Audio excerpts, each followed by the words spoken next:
Hola, buenos días. Yo soy Alejandro Hernández Chávez. Ana Ciclali Abelino Santiago. Carla Yeritza Hernández Morales. Zulema Itzel Pérez Paredes. Mónica Guadalupe Amaro Serralaño. Y Leslie Abigail González Rosa. ¿Cómo es que le surgió la vocación por ser docente? Usted nos había comentado de que siempre quiso ser maestra desde pequeña, pero ¿qué fue eso que...? ¿Tenía familia que fuera maestros? Mira, nosotros somos familia de maestros. Yo tengo una tía que mi tía se casó con un maestro, ella es maestra, se casó con un maestro, tiene 5 hijos, 2 hombres y 3 mujeres, todos son maestros, casados con maestros, menos una que está casada con un ingeniero, los demás todos están casados con maestros. Entonces, de mi familia, ellos son maestros. Luego, mis sobrinas son maestras, yo soy maestra, mi hija es maestra, mi otra hija es maestra, ¿cuál más? Mis otras sobrinas, hijas de mi prima hermana, son 3, las 3 son maestras, una de secundaria y otras son de primaria. Tengo una sobrina que es supervisora escolar de ¿cómo se llama? De los niños, de preescolar. De preescolar. Ella trabaja en China, para allá. Todos ellos trabajan para allá, para Tantoyuca, toda aquella zona de allá. Y ya cuando usted, tomó la decisión de estudiar para maestra, ¿tuvo algunas dificultades o qué logros también tuvo? Dificultades para entrar. Sobre todo en el trayecto de su formación. No, para entrar a la escuela, como yo no era no es que se estila mucho que tiene uno que ser del Estado, y yo no era del Estado, entonces para poder irme yo hasta allá, hasta Palmira, Morelos, pues sí hubo mucha dificultad porque en primera yo no hablaba ningún dialecto, no hablaba nada, ningún dialecto, y era una escuela pues meramente para escuelas rurales.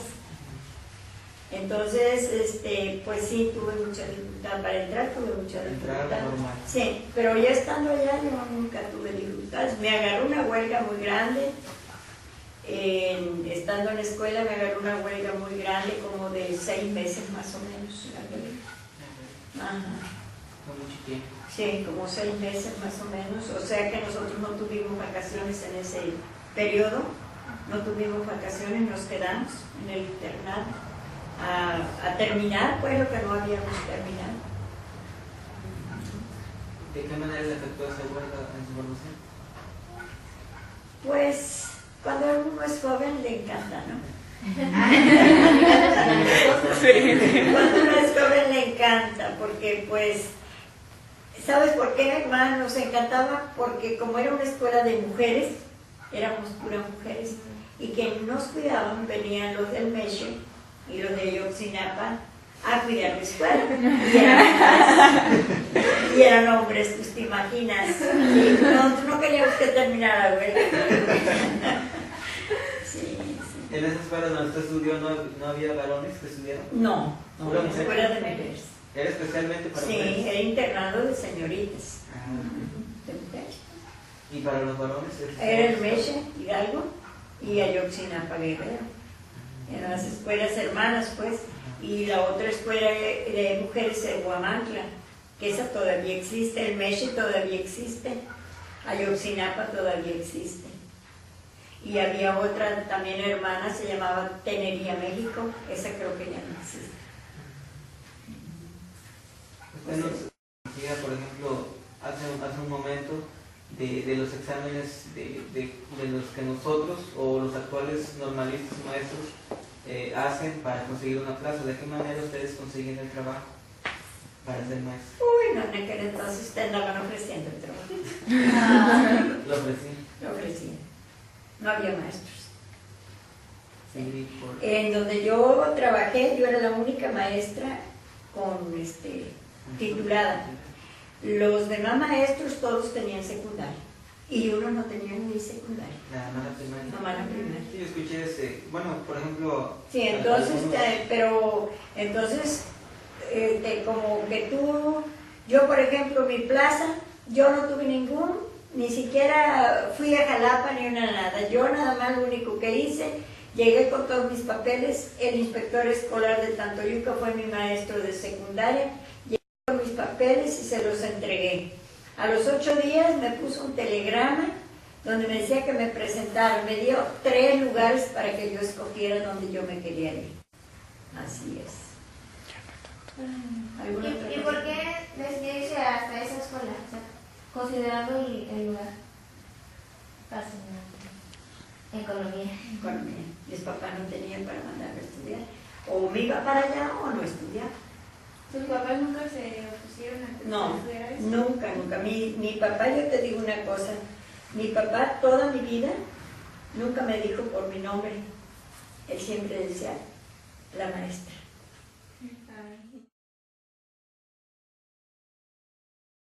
O sea que esa fecha no se me olvida, porque tú sabes que hay fechas inolvidables para ti. Entonces, esa fecha, cuando a mí me presentaron como maestra, fui a atender a un grupo, ustedes no lo van a creer, fui a atender a un grupo de 89 niños indígenas, sin saber yo hablar el náhuatl.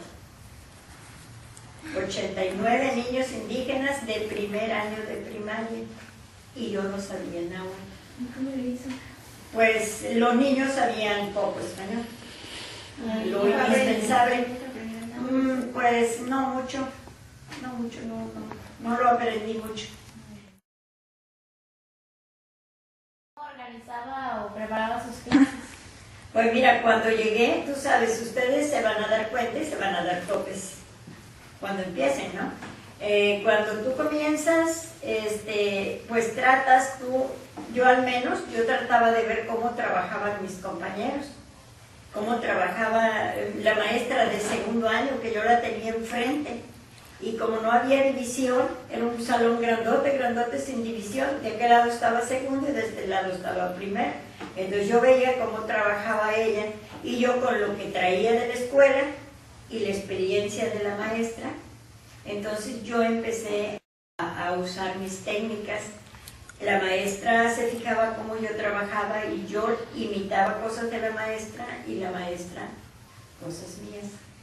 O sea que cuando tú eres una persona humilde y quieres aprender, a ti no te importa que la compañera diga, ¿y por qué me pregunta esa tontería, esa niñería? Muchas veces dicen, ¿verdad? Pero tú tienes que preguntar porque tú vas llegando y muchas cosas no sabes. Esas escuelas multigrado, fíjense que ahí es donde se hace el maestro. Ahí es donde en realidad se hace el maestro.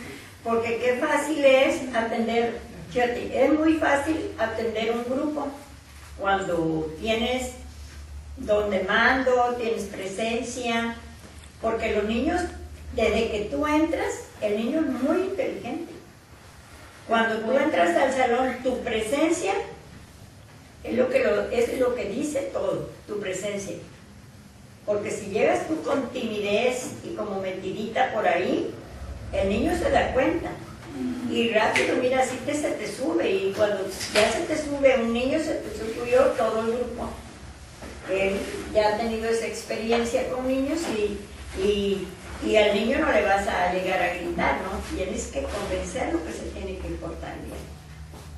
Y no vaya aprendiendo cómo hablar con el niño. Así es.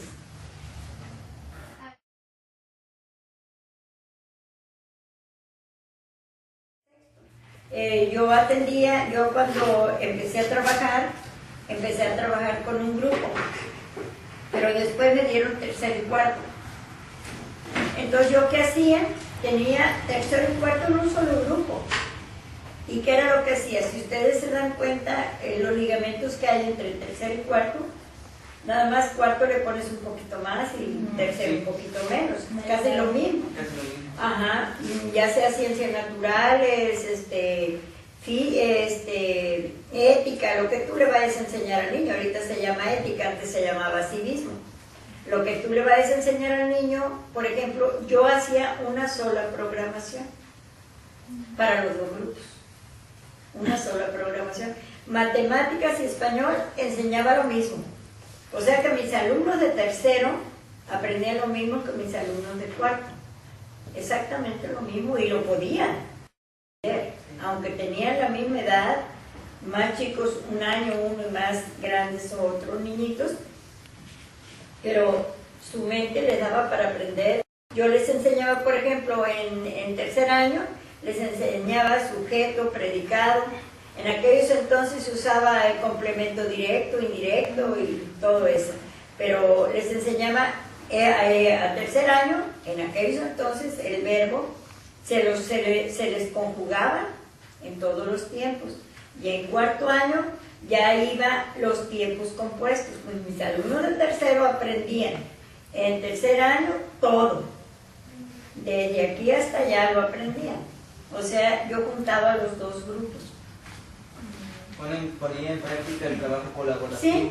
Y donde los más pequeños aprenden de los más pequeños. De los más grandes. Y en este caso, por ejemplo, usted aprendía cuarto grado, ellos reforzaban lo que ya habían visto. Claro, sí. Cuando yo tenía estos niños de tercero, pasaban a cuarto el año que entra, yo tenía otros de tercer año. Pero yo con aquellos de cuarto ya casi no trabajaba. ¿Por qué? Porque eso ya, lo que yo estaba trabajando aquí en tercer año, ellos ya lo habían visto.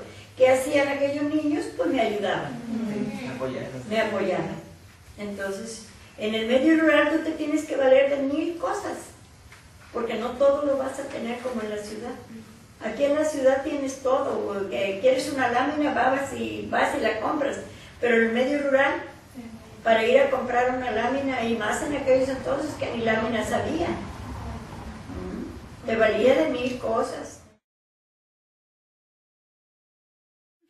Entonces, ¿qué recursos utilizamos para enseñar? Pues todos los que ustedes también les dan. Por ejemplo, vamos a suponer, para enseñar a leer y escribir, necesitan nada más pizarrón, lápiz y cuaderno. ¿O necesitas otra cosa? Ahora, ¿qué les dan para que aprenda un niño a leer y escribir? ¿Qué te dan aquí? Ahora, iban a hacer matemáticas. Aquí a los niños les compran abacos. Nosotros eran piedritas y palitos. No había corcholatas porque no se tomaba refresco en el rancho. Palitos y piedritas. Encargabas la manera de... Para agrupar, por ejemplo, para sumar tú juntabas, por decir algo, no vas a poner 5, vas a enseñar la suma, por decir, que trajeran sus piedritas, sus palitos, los frijoles, el maíz de su casa, y les juntaban montoncitos. En aquellos entonces se le llamaba conjuntos, o sea, hacías conjuntos de 5 elementos y les ponías más con yo utilizaba mucho quises de colores en el pizarrón, porque los niños, para que tuvieran un color en un medio rural, para que un niño tuviera colores, olvídate, tenías tú que comprar los colores, así como el niño tiene la cubeta ahí llena de lápices y de colores. Yo siempre tenía un botecito lleno de colores y de lápices. ¿Y saben de dónde los sacaba? No me lo van a creer, pero yo cuando venía al pueblo, a todos mis sobrinos les pedía colores que ya no quisieran, y me llevaba yo los colores para allá, la plastilina también. En el medio rural no va a ser un medio como el medio, ¿no? Te haces tú te tienes que dar la idea. Por eso los maestros debemos de ser imaginativos, creativos, te tienes que idear la forma. Si no encontraste la lámina para enseñar el aparato digestivo, por decir, lo dibujas, el aparato digestivo. En aquellos entonces usaba mucho la cuadrícula. Los niños, aunque ustedes no lo crean, pero los niños de segundo año cuadriculaban. Porque no había cuadernos con cuadrícula como ahora es fácil. Les pedía, ustedes utilizan las láminas esas que... El papel bond. Papel bond. Ya cuadriculado, no, nada que ver. De esa manera se acostaba más y las Sí, y la aprendía mejor.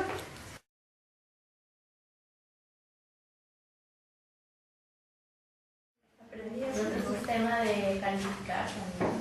Y el sistema de calificación no es como el de ahora, no era como el de ahora, no era.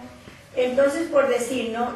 Tú llevabas tus tareas, tus trabajos, se les encargaban tareas, trabajos de casa, eso valía. Ahorita yo veo que aquí en las primarias eso no vale, no lo toman en cuenta. No se toma en cuenta esa evaluación, y esa evaluación es del niño, aunque ayudado por los papás, pero... Y ahorita que mencionaba de la autoridad, ¿usted nunca tuvo problemas con eso? Sí, no, en aquellos entonces no, pero ahorita sí, sí.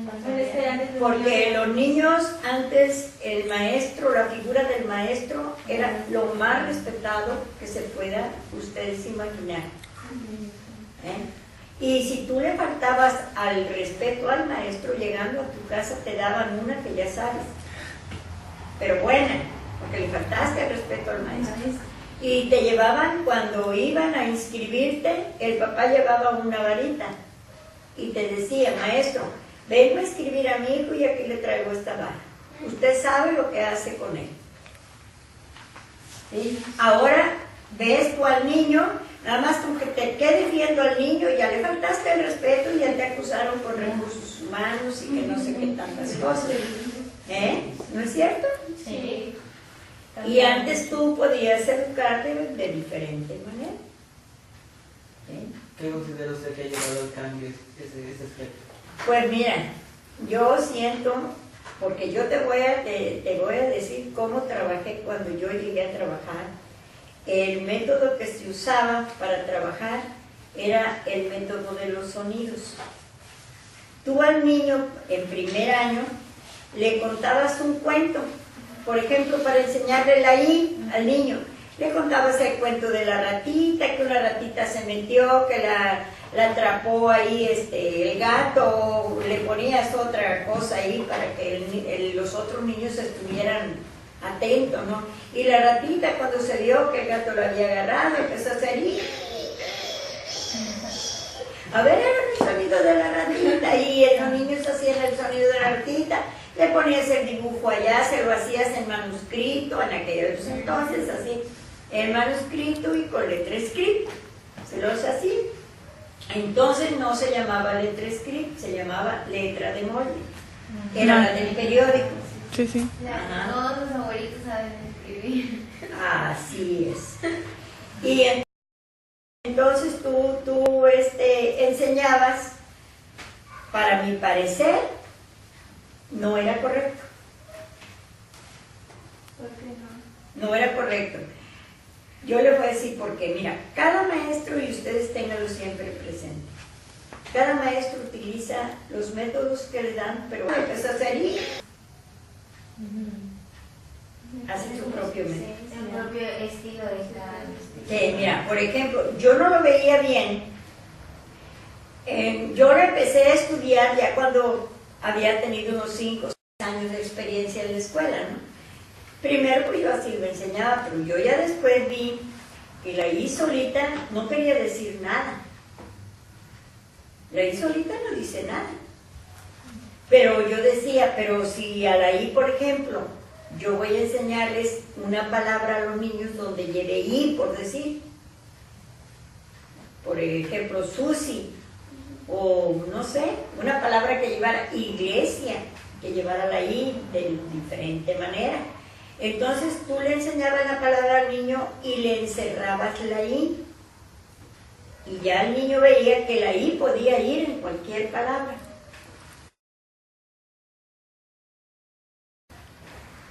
Yo mi método, yo me lo creé, no me lo enseñaron, no lo fui a estudiar, ni una nada. Yo empecé a trabajar, 5 años trabajé así como les digo, pero ya después yo misma vi que no, como que eso no era correcto para mí pues no era correcto. Entonces yo empecé a buscar palabras que llevaran primero las letras vocales. Por ejemplo, oso, usa, asa, ese. Y ya entonces yo le hacía la palabra, se las hacía a todos los niños y luego los niños con una tijerita cortaban la letra que yo les quería enseñar. Y luego la ponían, por ejemplo, vamos a poner, yo les decía, a ver, busquen la U. Los niños buscaban el tiradero que tenían porque trabajábamos en el piso tirados. Entonces el niño buscaba la U en el pizarrón, iban y pegaban la U en el pizarrón, en un franelógrafo. Yo tenía un franelógrafo. Iban y pegaban la U allá y luego les decía yo, a ver, vamos a buscar sa. Y póngansela, a ver, póngansela para que diga una palabra. Iba el niño y se la ponía adelante y ya entonces yo les decía, a ver cómo dice, a ver qué me quiere decir cómo dice. Ese fue mi método que yo me creé para enseñarles yo a los niños de primer año. ¿Saben cuántos años trabajé con primer año? 25 años trabajé con primer año. ¿Seguidos? Seguidos. Y para usted, ¿cuál grado es, o cuál grado le gusta más o se le facilitó más? Pues mira, primer año porque tú tienes que ser creativa. Tienes que crear para que el niño aprenda a leer y escribir, hacer números, sumar, restar y aprender todo lo que un niño debe de aprender. Y eso de que dicen que el niño llega en ceros a la escuela, mentira, ni en el kinder el niño llega en ceros. Todos los niños llevan un aprendizaje, ya sea de su casa, de lo que aprendió del hermanito, de quien fuera. Todos los niños llevan un aprendizaje a la escuela. Y tú debes de saber más o menos qué aprendizaje tiene ese niño para de ahí empezar tú a trabajar. Porque muchos niños en sus casas, cuando tienen papás que son personas que les gusta trabajar con sus hijos, les enseñan letras. Sí, es cierto. En cambio, hay niños que no tienen la atención Nada. suficiente. No, nada más. Nada. Tienen que llegar, y si no fueron al kinder, ahorita porque el kinder es obligatorio, pero antes no había, yo en la comunidad donde estaba no había kinder, no había kinder, nada más había primer año, pero en ese entonces los niños chiquitos de 5 años decían, te iban y te decían, ay maestra, el niño quiere venir a la escuela, se lo voy a dejar aunque sea de oyente, no. Y muchas veces los oyentes superaban al que estaba inscrito y se tenía que pasar de año, aunque no estuviera inscrito y aunque no tuviera la edad, porque en ese entonces no se veía ni la edad ni nada de esas cosas como ahora hay tantos requisitos. Porque ahorita, yo veo el papeleo que tenemos en la escuela, que tienes que saber que si está vacunado contra no sé qué, que si está no sé qué tantas cosas. Nosotros maestros perdemos el tiempo haciendo todo el papeleo que se necesita hacer. Perdemos el tiempo. A veces se le dedica más tiempo a lo administrativo que Ándale. a lo pedagógico. Sí. Sí, cierto. Sí, porque te lo están exigiendo o ese papeleo te lo exigen y tú lo tienes que dar. ¿Considera que fue un cambio adecuado o para bien? Mira, todos los cambios, todos son buenos, siempre y cuando sean que tú los entiendas. ¿Sí? O sea, que tú en el caminar tú te vas, pero ahorita quieren que todos caminen por la línea recta y no los dejan ser, porque a ustedes no las dejan ser, no las van a dejar ser.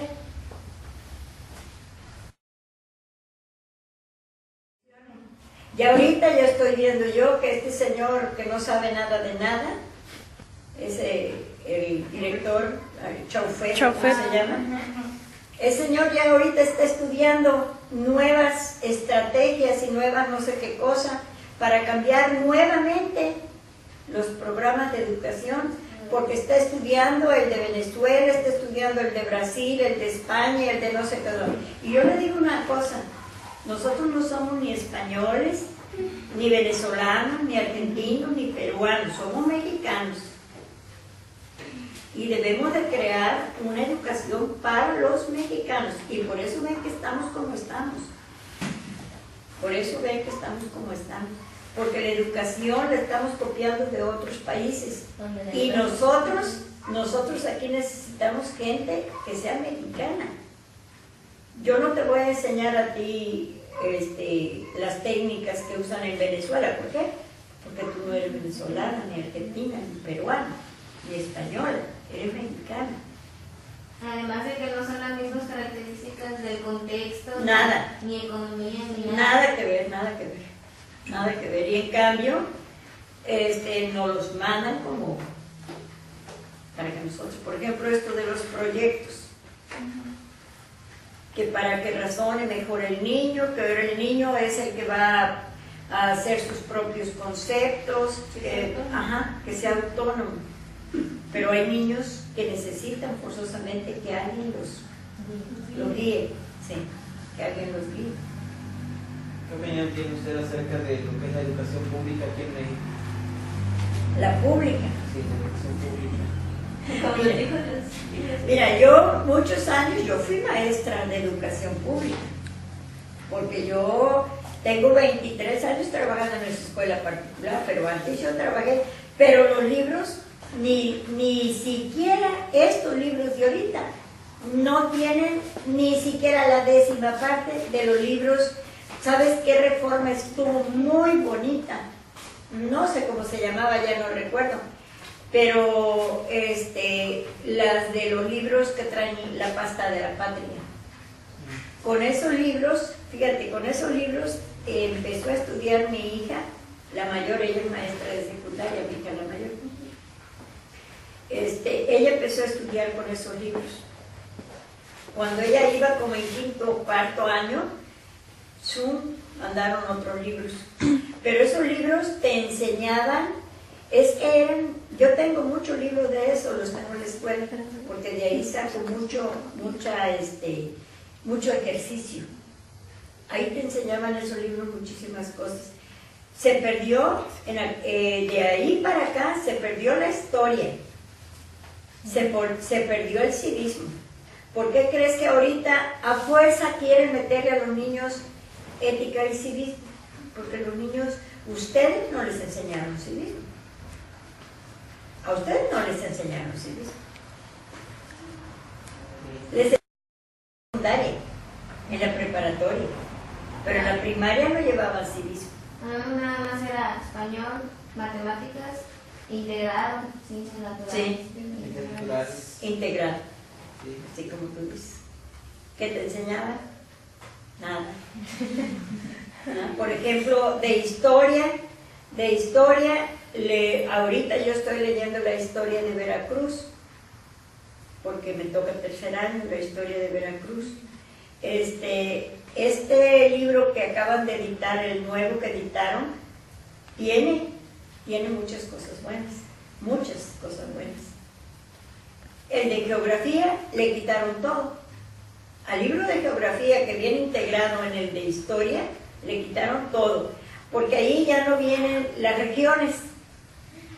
Todas las regiones vienen unidas en un solo proyecto, como le llaman, en uno solo vas a enseñar todas las regiones del estado de Veracruz. No es posible. No es posible. Nosotros las trabajamos cada región aparte. Así las trabajamos nosotros. Y en los libros de historia no viene ninguna conmemoración. Fíjense ustedes, revisen el libro de historia del 3er año y fíjense si viene alguna conmemoración. Ahí viene lo que quiere el gobierno, que los niños aprendan. ¿Y para qué? Para que ustedes, maestras que se están haciendo, que están apenas naciendo, para que ustedes, maestras, ¿qué les van a ir a llevar a los niños? Necesitan investigar mucho. Y antes en los libros tú no investigabas mucho y te venía todo. Y ahorita te mandan, ese libro de historia, todo te manda al internet. Todo te manda al internet.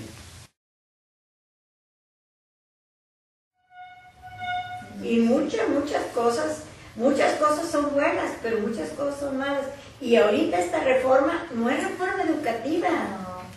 Esta que estuvieron analizando y que votaron y que no sé qué, y diciendo que era una reforma educativa. No es una reforma educativa, es una reforma laboral. Porque ¿qué planes te mandan ahí? ¿Qué no te mandan nada? Que cambies o que le aumentes o que le quites. Nada te mandan, todo es laboral. Todo, por eso los maestros estaban o están así, ¿verdad? De ustedes, yo me pregunto, ¿ustedes están sacrificando a sus padres por estudiar una carrera? Porque no creo que ninguno de ustedes, su papá sea millonario para que los tengan en la escuela. Me imagino que todos están haciendo un sacrificio para mandarlos a la escuela. Después de que ustedes van a salir, todavía tienen que ir a concursar para que les den una plaza. Entonces yo me pregunto, entonces quiere decir que en la normal no les están enseñando nada. Sí, se supone que Porque se supone que ustedes los están preparando para ser maestros, porque van a concursar para tener una plaza. Ya se la ganaron, ya estudiaron 4 años, sacaron 8 o sacaron 6, ya estudiaron. Y ya aprendieron. ¿Sí? ¿Para qué les van ustedes a poner un examen que no lo van a resolver? Porque no lo van a resolver. Y les voy a decir una cosa. Miren, a ustedes les van a poner la prueba para ver si pasan o no pasan el examen. Pero ¿saben qué? Que van a pasar el examen los que ya dieron. Los que ya dieron son los que van a pasar el examen. Y así ustedes tengan 10, hayan sacado de 100 preguntas 99, no van a pasar el examen. Porque allá arriba ya hay muchos apuntados. sí, siempre. Y esto es la mafia, y así ahí digan reformas y vuelvan a reformar la ley federal y que no sé qué. Va a ser lo mismo. Es la misma situación. Y yo siempre me he preguntado por qué ustedes, que si ya se van a recibir de maestros, supone que sus maestros los están calificando, pero ¿sabes por qué no alcanzarían las plazas? Porque más de la mitad de las plazas ya la dieron, ya la vendieron ya. Y faltan más en el medio rural que en las ciudades. Sí. Hay comunidades que a veces tienen necesidad por la cantidad de niños que existen y no hay escuelas. No hay escuelas. No hay escuelas. Por eso hay multigrado, porque no hay maestros para cumplir los grados. Así es. Los niños a ti te dan demasiada energía. Por ejemplo, ustedes a mí ahorita me están dando mucha energía. Entre más personas jóvenes estén contigo, para ti es mucho mejor. Por eso, no sé si ustedes se dan cuenta, las maestras no envejecen normalmente como las demás personas. Las maestras envejecen menos, y según el carácter que tenga la maestra, es como tú duras muchos años deseando trabajar y enseñar, darles a tus niños. O sea, para mí la profesión de maestra es como si fueras un Dios, porque Dios te hace el alma y tú haces la mente. Yo siempre he comparado el magisterio como que nosotros somos creadoras de algo, no somos cualquier cosa, somos creadoras, porque tú haces de un niño el más desgraciado o el niño más feliz. Una carrera que te va a dejar muchas satisfacciones y muchos sinsabores.